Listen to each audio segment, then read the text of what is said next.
Welcome to the Bad Roman Podcast. On this show, we talk with veterans, community leaders, Christians and non-Christians as we explore the entanglement of Christians with the state. The Bad Roman Project was created out of the firm belief that as Christians, we are called to follow Christ, not the state. Here is your host, Craig Hargis. Hey, folks. Have you ever stepped back and considered how are you being looked at by folks who don't buy into the teachings of Christ because of you and me, but appreciate the teachings of Christ regardless?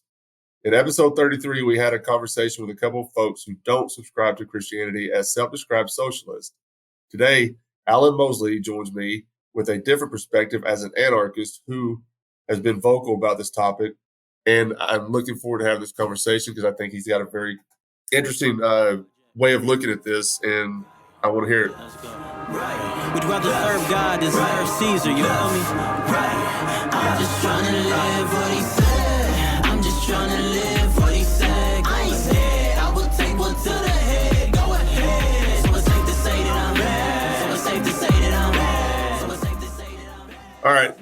Before we get into this topic, I wanted to bring you on to kind of get your perspective on how you see Christians behaving. What maybe kind of gets you kind of pull back from how Christians are behaving when it comes to the state, comes to loving their neighbor, all this stuff. But before we get into that, tell the audience a little bit about yourself. Give us a little background of yourself, whatever you want us to know about you, then we'll get into it. Sure. I'm Alan Mosley, the host of It's Too Late with Alan Mosley, which you can catch new episodes every Wednesday night at 9 o'clock Eastern Time. It's a late night show, so we do the show exactly like you would see a late night show on a television network, with the music and the guests and the commercial breaks and everything. And it's more of a lighthearted, fun kind of a show than our old iteration of the Gold Standard, which was more of just a straight talk politics type of a show. I'm a jazz musician. I'm a historian. My degrees are in history. I do some policy stuff for the 10th Amendment Center. I'm a writer. I've been published by a lot of sources that I'm sure your audience are familiar with, like Mises.org, FEE, Lou Rockwell, Libertarian Institute. So that's a little bit about the kind of company I keep. So you're either slamming the log off button or listening based on what I just said. So let's start with this. In messaging, Mm-hmm. to set this up, I was asking you some questions, to kind of get some feedback on how I was going to go about this. But you said something in messaging that really kind of caught my attention. You said you have some common ground with Christian anarchists, Mm-hmm. as an atheist, right? Mm-hmm. Yes. I'm kind of curious what this common ground is, because I think that's something that, as we keep moving forward in this life, that we can kind of build off from as Christians to kind of understand how folks are. If there's some common ground, then maybe there can be some more common ground at some point. So Mm-hmm. you got to start somewhere, right? So what is the common ground you have with Christian anarchists? Well, I mean, the number one absolute biggest thing is being anti-war.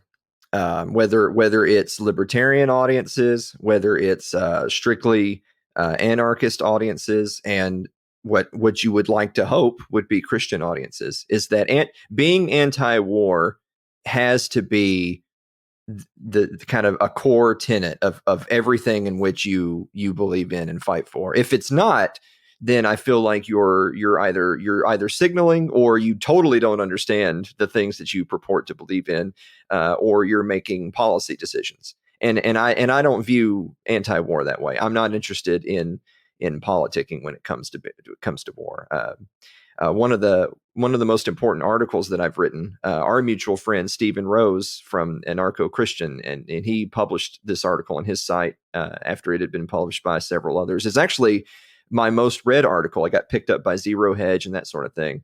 And it was talking about the atomic bombings of Hiroshima and Nagasaki, which I think we just recently passed the 77th anniversary of those. I wanted to write the article.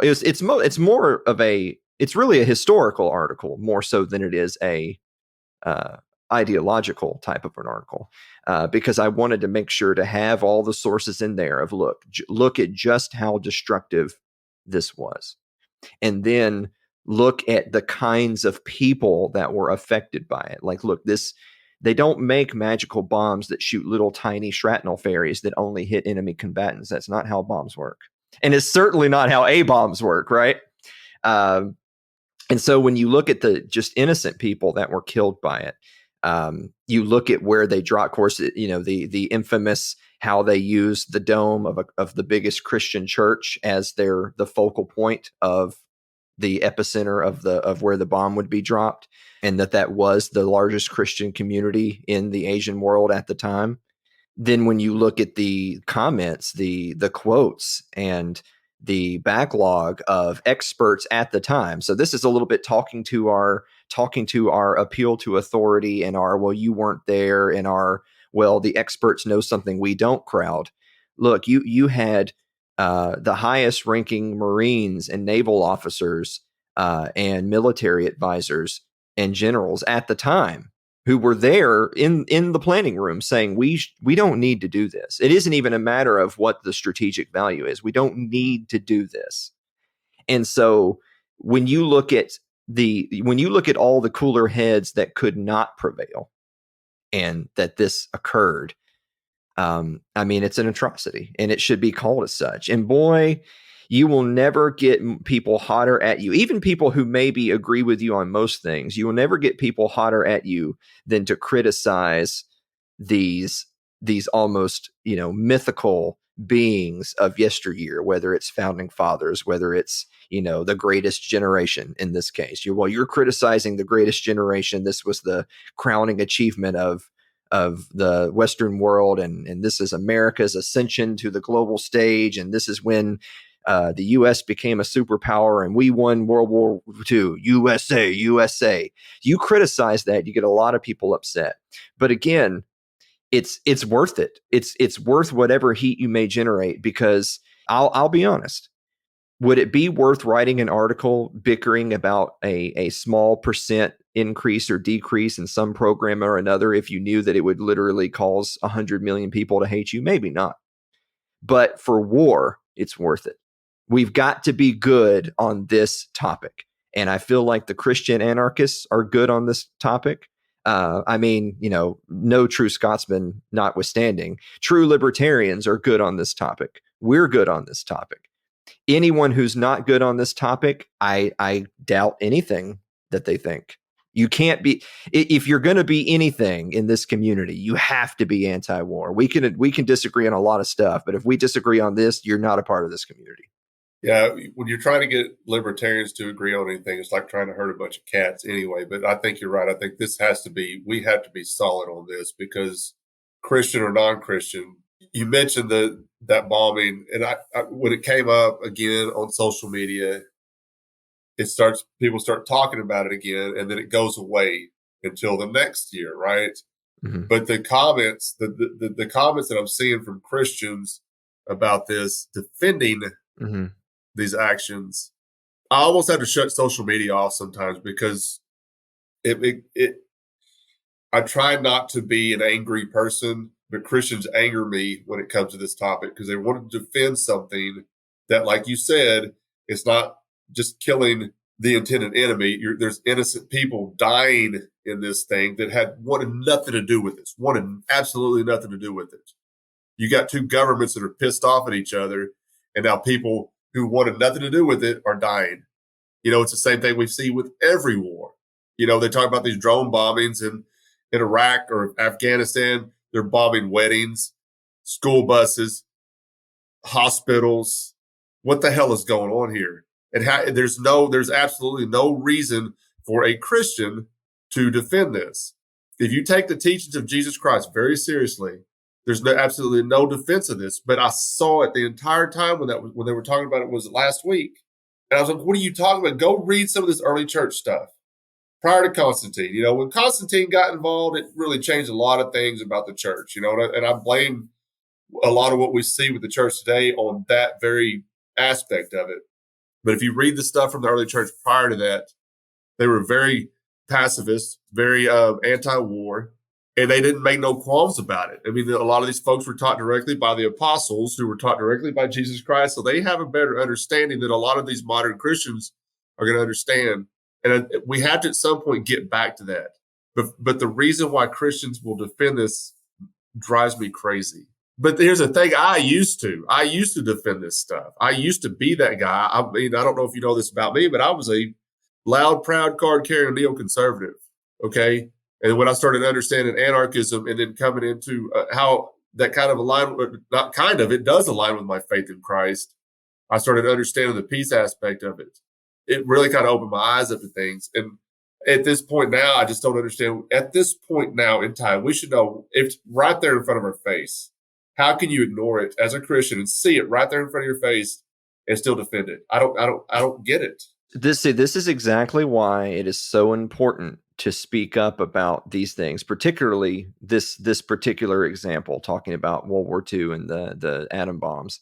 Is these things have been lionized so indisputably in history texts, in Western media and culture, that it is sacrilegious to speak out against it.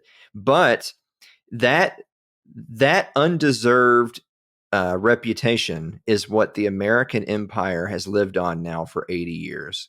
When they then intervene in Korea or South America or Vietnam or the Middle East or perhaps a Ukraine or a Taiwan, they are still living on the mythos of, we were the people that saved the world, greatest generation, World War II. So that's why it's good to it, because it was wrong then and it's wrong now. Absolutely. And it's going to be wrong the next time we do it too. Mm-hmm. I'm under no illusion that somehow the United States empire is going to become peaceful, because they're not. They're not going to be peaceful. There's no proof of that in history. It is becoming even more evil the longer this goes on. And I don't really call myself a libertarian because it carries on this. Maybe you're part of a political party and stuff. So I'm very specific about when I call myself an anarchist. I made that 6-month journey into anarchy from my libertarian ideals, right? So, but as anarchists, libertarians, Christians, atheists, agnostic, whatever, if you can look at this, we have to come to an understanding. It's like, this is wrong, and we do need to be loud about it, because at some point they're going to have to start listening to us, or they're not. And if they're not going to listen to us, they're going to become even more oppressive. I don't think they're going to listen to us, but it's okay if we need to talk about it.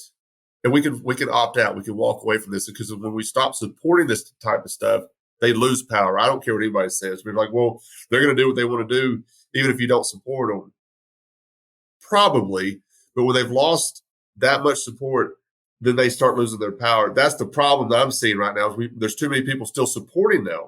So they're going to keep doing what they're doing. As long as they got that support, we could talk about a wide variety of things or topics that people are going to argue about, and they're going to run every 2 years or 4 years to vote for this empire.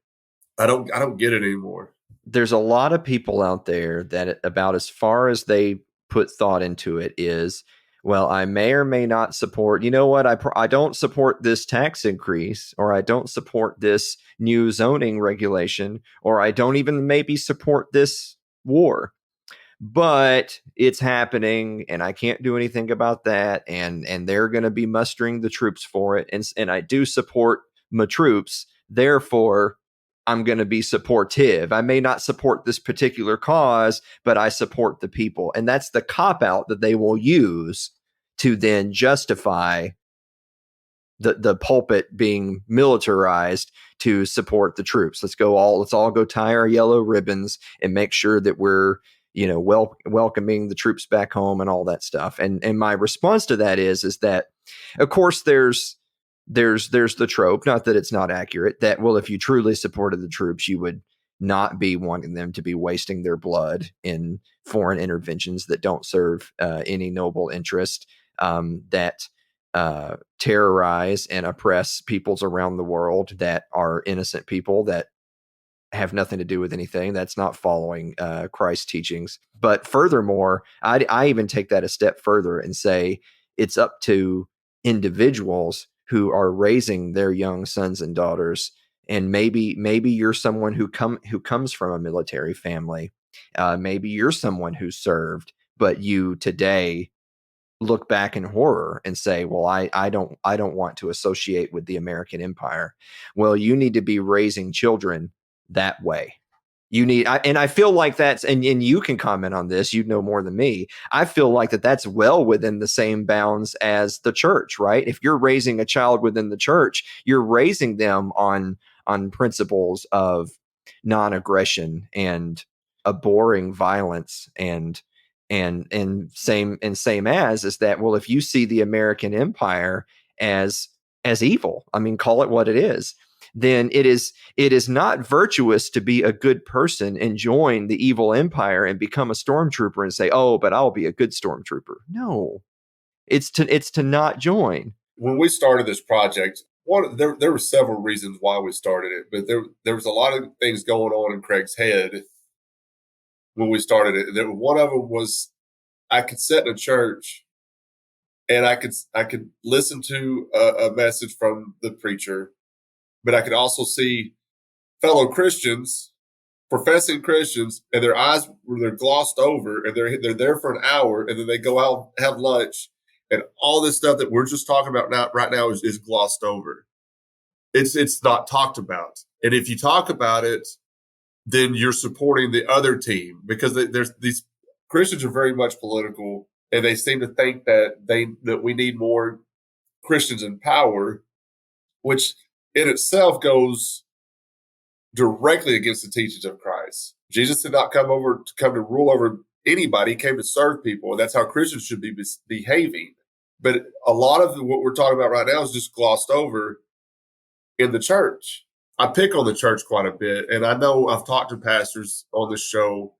I know there's some out there that don't do this. They don't gloss over this stuff. But the vast majority of your churches in America will gloss over this and actually defend it. When it flies directly in the face of the teachings of Christ. You can't look at scripture and Jesus said, love your neighbor and your enemy, and be like, well, but it's okay if we go drop a bomb in Japan or Afghanistan. It doesn't make any sense. Well, so it's the same mentality. Tell me if this connection makes any sense. The same kind of people that will support the troops no matter what abhorrent things the empire is up to tend to also be the same type of people that will support the police no matter what the police are up to. And also, I mean, because I hesitate to say America is a quote Christian nation, because I'm not sure that terminology doesn't make sense to me, but there is a lot of Christians in the United States. And so there are a lot of people who go to church every Sunday who identify as Christians who also unwaveringly support the empire and support the police. And the reason I make that connection is that particularly, so for instance, with the police, the worst aspects of the police state is that they train officers to have an us versus them mentality. They, every single day they're putting their lives on the line to go out there and patrol the streets, and they're just trying to get home to their families. They browbeat them into submission with their own ideology of it's us versus them. And I can see that in some places in the church of, well, it's us versus them. Was us versus them something that Jesus talked about, Craig? Nope, not one time. You brought up the police, and that's I was that guy. You just described old Craig. I was that guy. You support the police, you support the troops. I've said this more than once to folks, Christians in particular. I've lost a lot of friends over this too. I'm not going to lie. I've lost some very close relationships because of my new views. So it's not set well with a lot of people. But once I start learning something and I see it for what it is, I'm not going to stop talking about it. And if it upsets you, that's not on me. That's on you. Maybe you need to go figure this out. But I tell them all the time, I support the troops so much that I don't want the empire sending them over into a foreign land to kill somebody that they probably would have never met before in their life anyway, because these two governments are pissed off at each other. Then these folks either come back in a casket, they come back broken, they come back maimed. And then when they come back if they come back alive, more often than not, now they're killing themselves.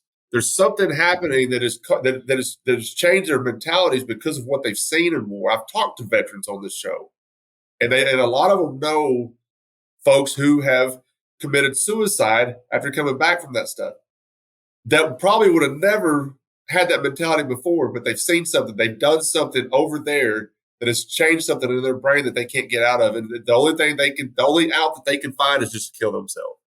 We need to start taking that very seriously too when it comes to the soldiers. How much do you really support them?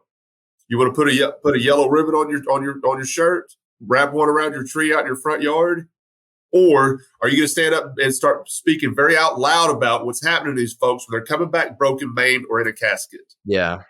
That's how you support the troops. That's how you support the troops. Well, it's such a slap in the face that you've got people out there that think that the answer to the high suicide rates amongst veterans is, more funding for the VA and let's not drone bomb preschools like that.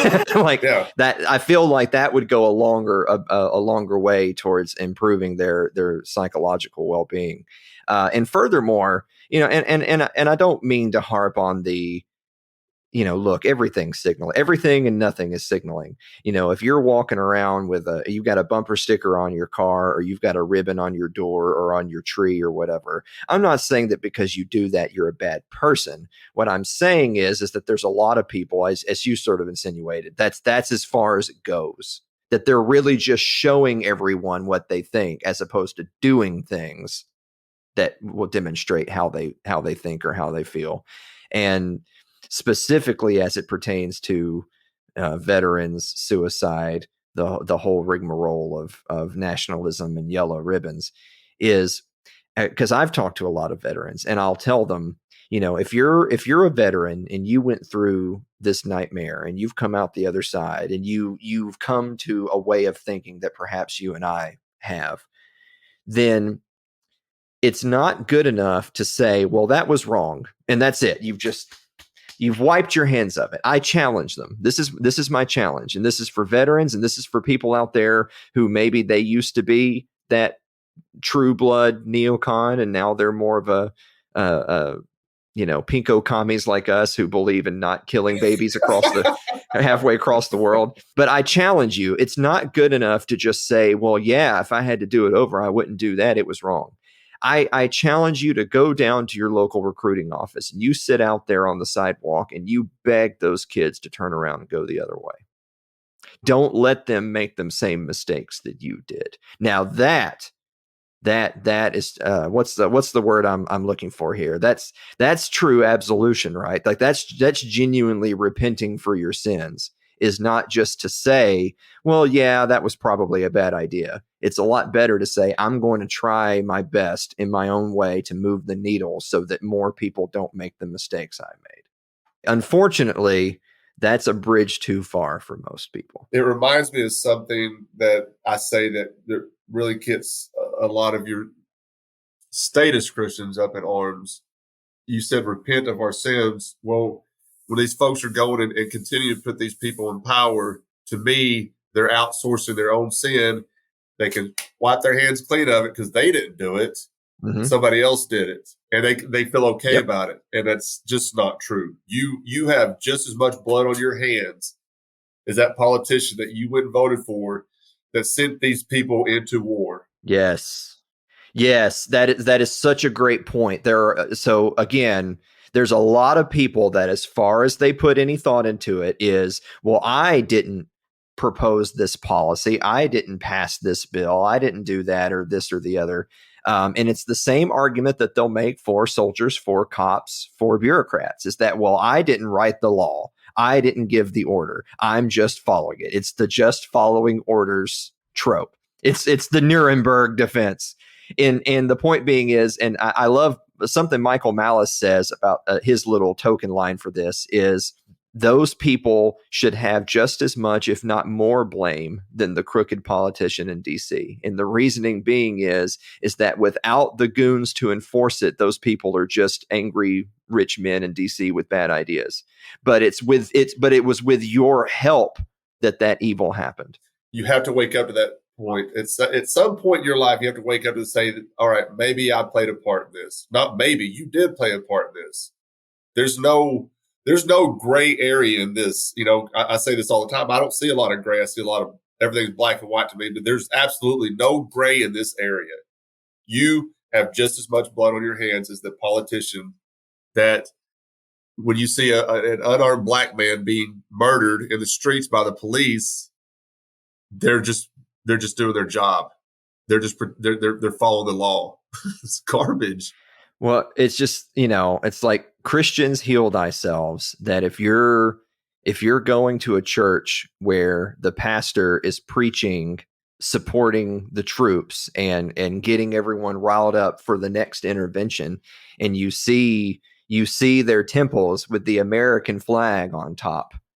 And I always tell people, because I know this observation's been made before, but my kind of take on it is that when an enemy fort is taken, the first thing they do, right, is they're going to lower their standard and put up and raise their flag to show we this fort belongs to us now. And I kind of see those churches as the same way. You've been conquered, and they've put their flag up on the top of your mast to show that that's theirs now. Is that just doesn't, that can't sit right with you. It doesn't sit right with me.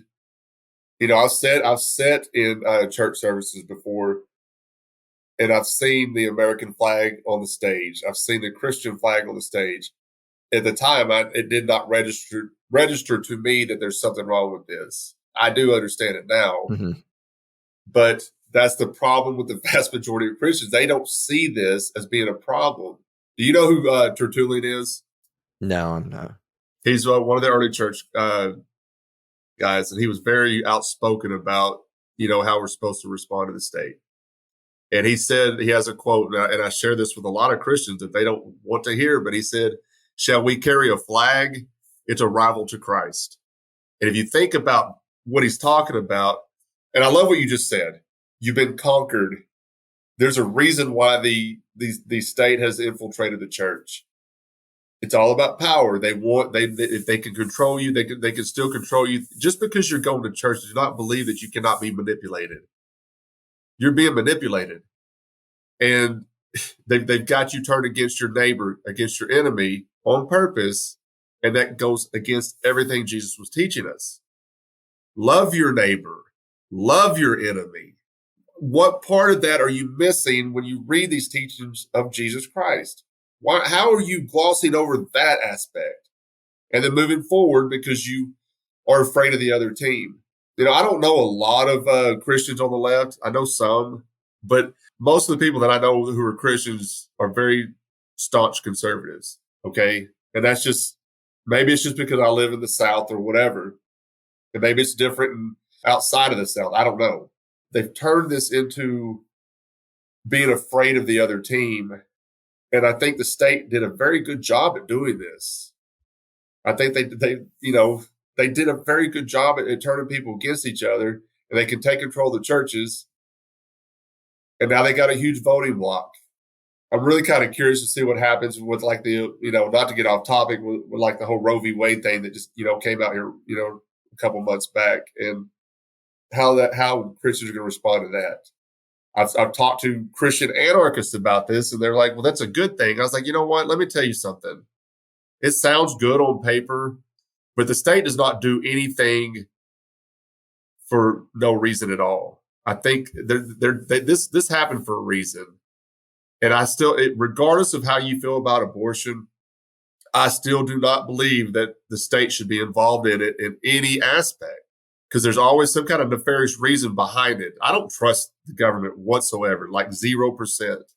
So I'm always very suspicious. I've become even more cynical the older I've gotten, and the more I've started kind of, getting back to my liberty roots that I thought I had when I was a neoconservative, but I don't trust them. There's something in Christians, so especially, should be suspicious of the state, because the state murdered Jesus Christ. The church, the religious leaders, the Roman Empire murdered Jesus Christ. Why do you think the United States Empire is any different than the Roman Empire? Do you not think, and I say this all the time too, Jesus Christ was walking around on earth right now, Christians would be lined up to vote for Barabbas to be saved and not Jesus. And there's not a doubt in my mind. Well, it's just, like kind of draw a parallel to, biblical days and scripture, and then fast forwarding to, American revolutionary days and founding fathers, is that stuff that it's very in vogue nowadays for people to look back at the founding generation and judge them.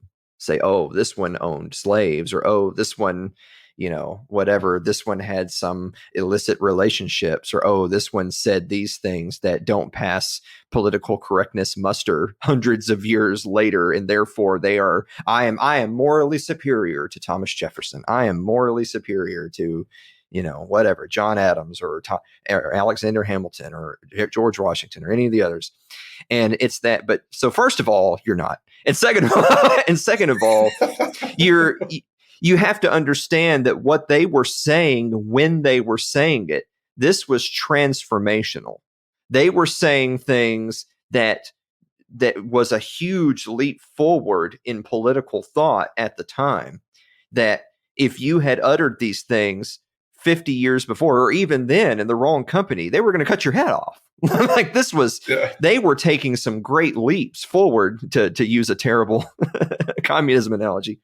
And then, going back to scripture, if you think of the state of the world from a historical perspective, some thousands of years ago, if you look at the state of mankind and petty lords and tyrants and subsistence living and, literacy rates and family units, and just the way the world worked at that time, to have these ideas, to talk about the teachings, to talk about turning the other cheek, one of my, living by the sword, die by the sword. I mean, this was an era not only during that time, but for hundreds of, nay, thousands of years later. If your local lord came by and said, grab your hoe and your pitchfork, we're going to war, you just did it, or they just killed you, or you just went, and you didn't know who you were fighting alongside. You didn't know who you were fighting against. You were just told to, because you were their serf or you're their vassal, and you just did it.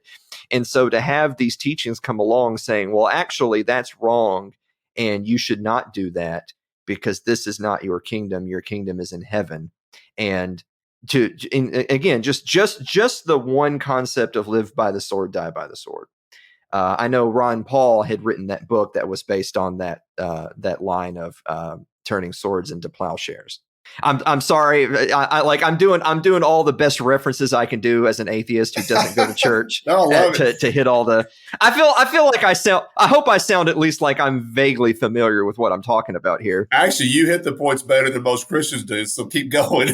Yeah. Okay. So like just the concept of, simply living a life of the strongest will survive, and using violence and force, who might makes right, basically. Like might makes right was the prevailing real ethos of planet Earth for basically all mankind's history. You could argue it still is, except for pockets of people like true Christians who would say, well, in practice, in on our mortal coil, that may be what often happens, but they're not right.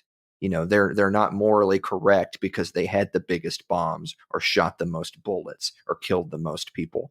But so again, this was transformational thought at the time, that you would literally be crucified for saying out loud in the wrong company. So for one, have a little bit of respect for that was something brave to do, that even living. So I guess this is where I'm going with this, is that even living in modern times where you won't be fed to lions for saying what I just said, there are still people afraid to say it. And it's like, wow, where's the backbone here? Like it's so weird to canonize people who lived through torture and death believing in their beliefs, but because you won't get invited to the back to school fair at your church for saying this, you won't do it. Wow.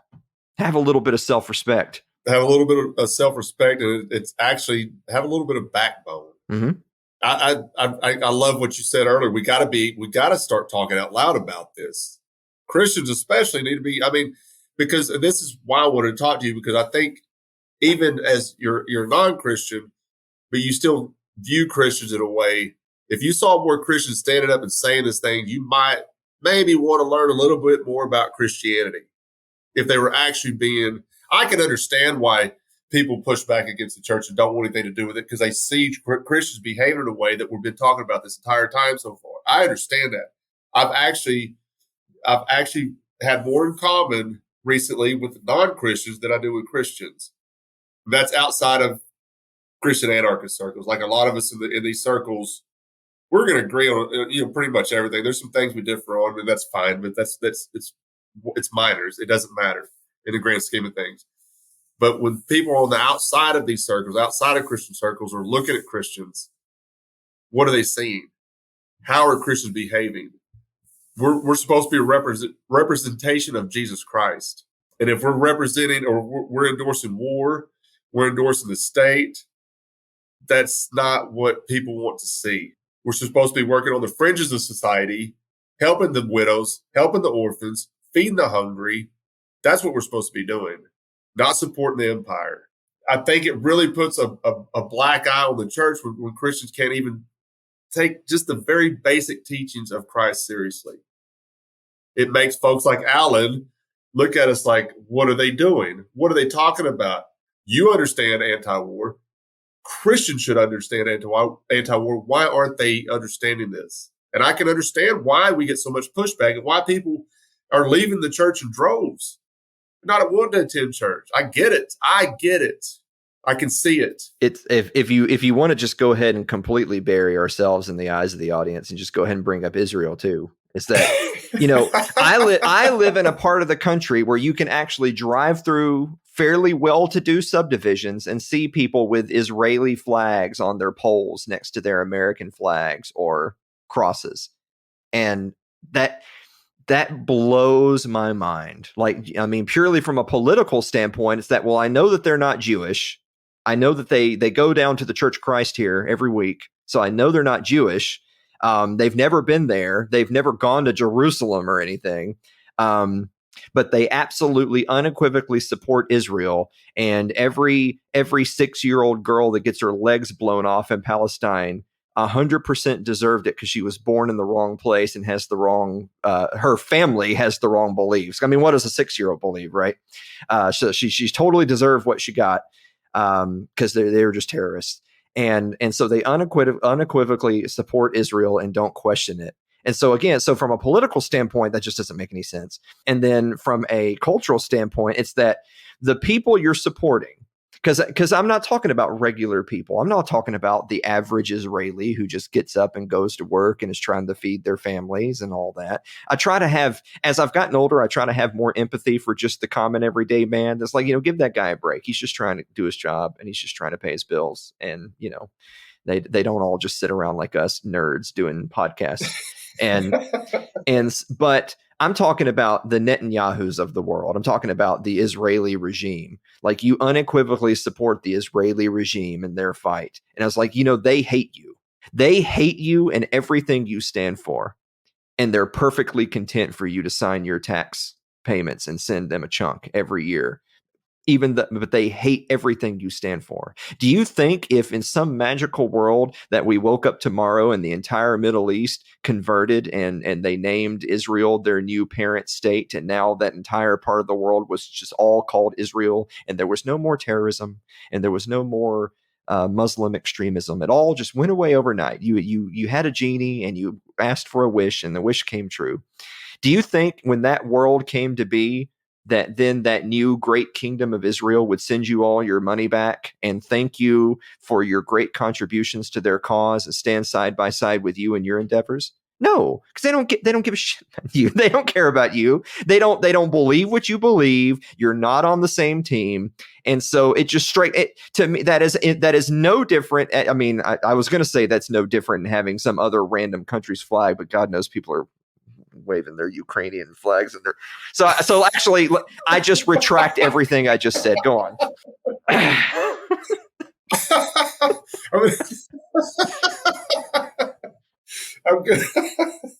I'm going to tell you something a little, not a little, it's a lot embarrassing about myself. And I think I may have mentioned this once or twice on the show.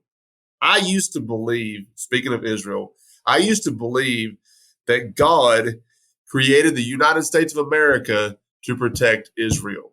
That was the sole purpose of the United States of America. Wow. I mean, I say wow because more I'm just thinking, God, I'm like the worst American ever then. I'm broken. I'm a defective bot. Hey folks, Craig here, and I'd like to let y'all know we are always looking for writers to contribute to our blog. I don't care if you have any experience or not. 2 or 3 of our contributors had no prior experience writing, and it turns out they have a real knack for it. Our project coordinator helps them put the articles together, and she publishes them on our website and Facebook page, and you will also have the option to come on the show and go more in depth about your article. So if you like what we're doing at The Bad Roman and would like to try your hand at writing, then send us an email at thebadromanpodcast@gmail.com.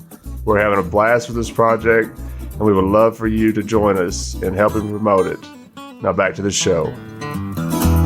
If you knew how quickly my change came about and how much it has screwed my head up and how I'm still trying to catch up with myself these days, it seems like I'm running in fast forward, learning new things, trying to catch up with everybody else. Because when I first moved to Memphis, I was still, I wouldn't call myself an anarchist, but I was kind of leaning that way, that 6-month journey.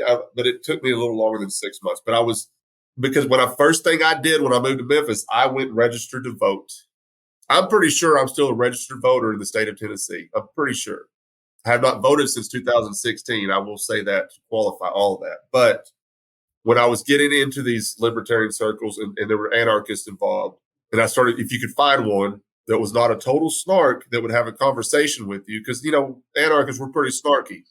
We see things for what they are. And if somebody's asking stupid questions, we're like, I don't want to answer this one again. But if you could find one that will sit down and have a conversation with you, then you can start. And I started learning from them a little bit, started understanding what they were talking about. Because when you get to anarchy, voluntarism, whatever you want to call it, you get back to the very roots of liberty. And this is one thing I want to talk to you about, is because as an anarchist, as an atheist, you understand what liberty is. You understand why we should be striving for liberty.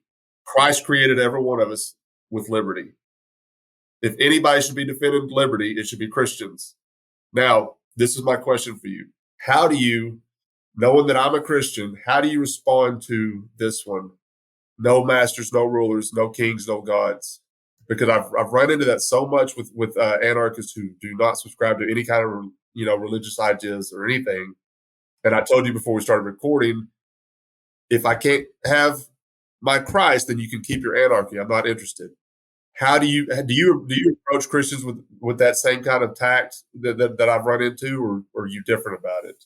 So I'll kind of answer it in a little bit in the reverse, and then get to it. Is that because I've talked to people that'll say that, well, I see these things as just being self-evident, that I'm a Christian and Christian anarchism is what is. It is self-evident to me, and so I've had lots of people say, I just don't understand how you could not be a believer and purport to be an anarchist or a part of this community.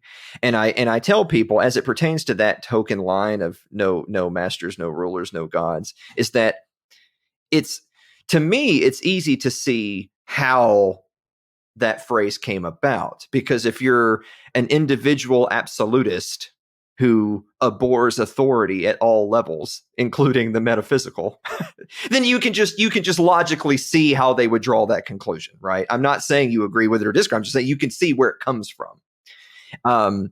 What I would say is 2 things. One, as far as the atheist community goes, because in my experience, way more atheists are vaccine card carrying status than they are anything else. Is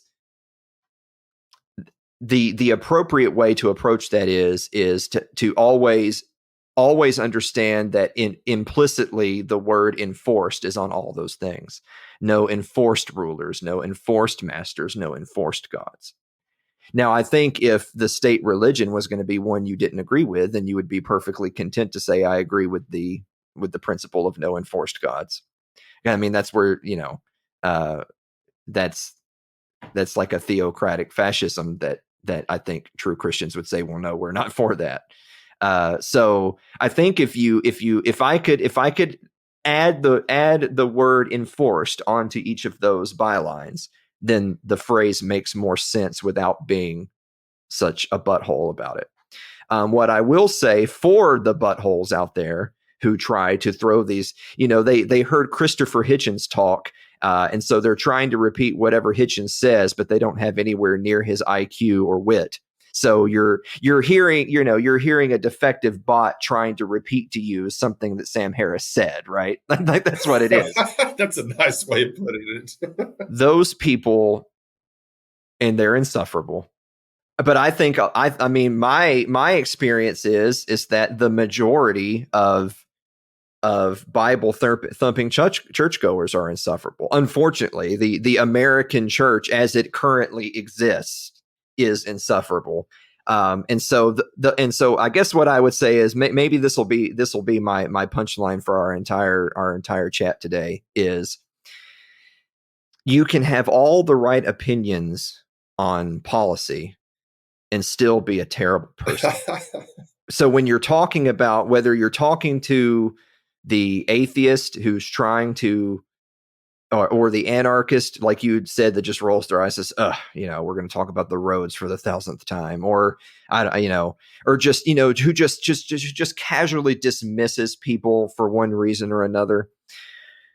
Those people would be just as insufferable in utopia as they are today, right here and right now. I think I love what you said. Enforced rulers, enforced gods, enforced masters. I think if you add that one word, I think it really changes that argument. Even if anarchists, secular anarchists started using that, then I've been, all right, cool. I'm with you. I'm with you on this. And I've told a lot of them many times, listen, you got to understand something. We have the same common goal that you do. You have an ally in Christian anarchists. Don't dismiss us because we choose Jesus as our king. Don't dismiss us because we're your ally. We're trying to help you with this, would you say utopia? We're trying to get to that utopia the same way you are, but we still have a king. Don't dismiss us because we are your ally. And I think we could go a long way with that in promoting the idea of liberty if we work together instead of fighting about something stupid about whether this person can have a master or a ruler or a king or a god or whatever. Why are we arguing about that? Why don't we argue for the idea of liberty instead of against each other about something so that it's not affecting you? I'm not telling you that you need Jesus. I'm not telling you to go find Jesus. I'm telling you that I've already found him and I'm pretty cool with Jesus. Jesus was the OG anarchist. If you want to get right down to it, they didn't use the word anarchy back then. The word didn't exist. The early church and Jesus himself lived a life of anarchy. He didn't have to talk about it. We use the word anarchist as a label. He didn't have to use the word anarchy. He just lived it. He just lived that life. And that's how Christians should be behaving. In my opinion, we should live that life. Live a life, and I say this all the time, and I'm sorry, listeners, if you're tired of hearing me say this, but live a life that gets folks asking you questions. Don't live a life that gets folks asking, why are you acting that way? And I don't want anything to do with what you're talking about because you're being hypocritical. You're not being consistent.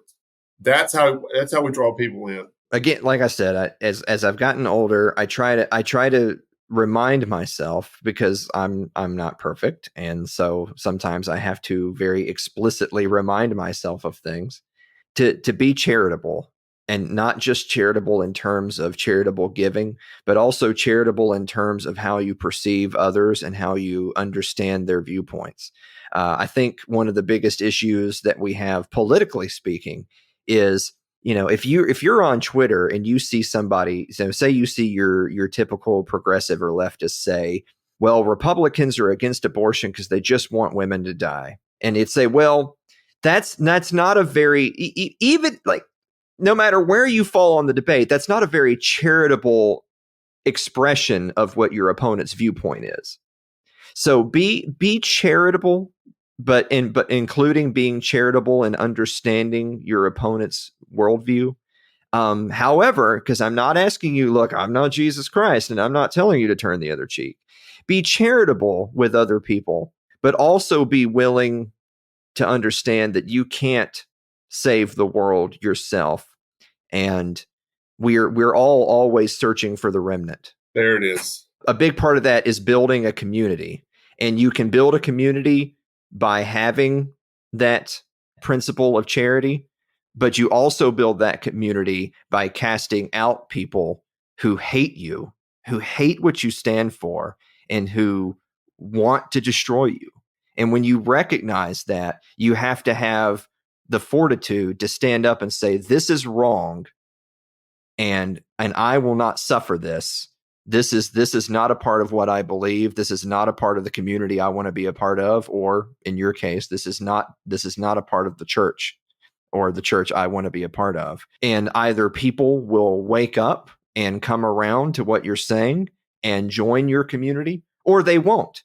And while because we started this whole conversation about being anti-war, if we love peace above all else, the best thing to do perhaps then is for us to go our separate ways sometimes and not be forced enforced rulers and masters, forced into relationships that we don't want to be a part of. And there's got to be some middle. It doesn't mean give up. It doesn't mean give up on others or give up on things or ideas or people or anything. But you got to pick your battles, right? I guess that's what little wisdom I would try to leave with people is you got to pick your battles, but seeking the remnant should come first before trying to change the minds of the masses. They are out there. Goodness knows as a late night podcast hosting jazz playing anarchist podcaster, I'm about as niche of a niche group as you can possibly get. And I live in the Bible Belt, right? And yet I do not feel poor with friends. That's awesome. You have this thing that you do. Is it once a year where you have folks show up and y'all get together? I wanted to come to the last one. I think the weekend y'all were having it, there was something I was doing the weekend prior, so I couldn't make both trips. So maybe next year I can show up and we can hang out and talk more about this. And this has actually probably been my most enjoyable conversation with a anarchist. With a soon to be burning in hell heathen. This is the most enjoyable conversation. Well, that's funny because I don't even believe that people burn in hell forever anymore. So you really want to rub some Christians wrong to tell them that eternal conscious torment does not exist. That if there's anything heretical, it's eternal conscious torment. Mm-hmm. If I'm not called a heretic at least once a week, then I'm probably not doing something right. Yeah. Or I've just stopped talking. If I want to piss off Christians, specifically when they know I'm not one, is I wait to be told all the reasons why I'm wrong and go to hell so that I can say to them, it's okay, Jesus will forgive you. I love that. See, there's that anarchist snark that I'm always expecting from anarchists. I love it.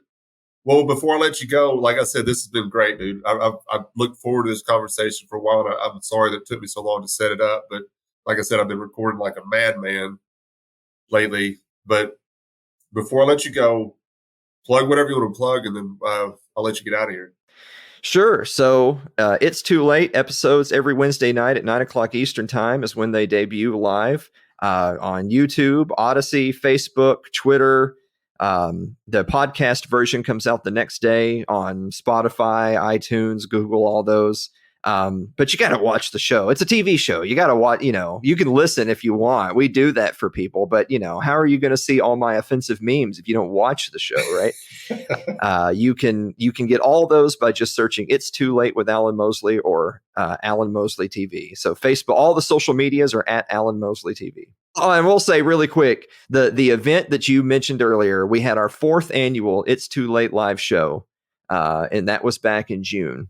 And I think next year's, the 5th annual show is looking like it's going to be in May. I think it's going to be like late, maybe the 3rd or 4th week of May is going to be the 5th annual show. So we do that. I try to walk the walk. I don't have a big budget. I need a whole lot more Patreon subscribers and people going to patreon.com/Alan Mosley for me to put on more events. But we do one a year. Just this past year alone, I think we had 26 different states represented. Wow. At the event. People from all you get to meet all of your internet friends to find out which ones are FBI agents. So when we have it, so all the ones that were wearing the khaki shorts and sunglasses, they all came out. And when we have a date for that, we'll let you know. But yeah, man, you're in Tennessee now, so you're a Tennessean. So if I don't have more Tennesseans at my annual event than New Yorkers, then the union has truly prevailed. I'm going to be Scott Horton on this right now. I'm a misplaced Texan is what I am. So, but like I said, I like the state of Tennessee. For the most part, a lot of the people that I encounter are pretty cool. I mean, just it's different. You know, I lived 25 years in Arkansas, and I got family and friends there. You know, but I will never live in that state again on purpose. One thing that I did appreciate when I first moved here, people were like, well, you can live in Mississippi. And I'm like, doesn't Mississippi have a state income tax? Tennessee doesn't. So I'm going to live in Tennessee. Arkansas would tax you to death. And if I can avoid any of that theft as much as possible, I'm going to avoid it. I'm not interested in giving the state any money. Not giving. I'm not interested in being stolen from. So I try to avoid the theft. But yes, I do really want to come meet you guys and be a part of that get together. That sounds like a lot of fun. I saw some of the pictures. And it looks like y'all had a blast. And so keep me posted on when that happens next year. Because will do. I'm not that far. I mean, I can make that trip pretty easily. So sounds like a plan. I appreciate it. All right, buddy. I appreciate you coming on and taking the time to speak with us. And I think a lot of our listeners are going to enjoy this conversation, because one thing I've tried to make a point of doing with the show is getting different perspectives, because if I turn it into an echo chamber, people are going to tune out. So it's important for me to get different perspectives on the show so people can kind of draw from the guest who might not be, the same as Craig, because Craig could say a lot of things and people may agree with him or they just may shut him off. But if I get somebody on like Alan who has a different perspective on some stuff, but I think actually we agree on a lot of stuff. So yeah, and that's really admirable, because that's the opposite of It's Too Late, where my perspective is the only perspective. All right, man, I'm going to let you get out of here, and I will talk to you soon. Thanks for joining us this week on the Bad Roman Podcast. Be sure to subscribe to the show wherever you find your podcasts to never miss an episode. And while you're at it, if you like what you heard, we'd appreciate a rating on iTunes. Or if you'd simply tell a friend about the show, it really helps people find us. 100% of donations are given to local charities in Memphis, Tennessee. To learn more about the Bad Roman Project and to find show notes, please visit thebadroman.com.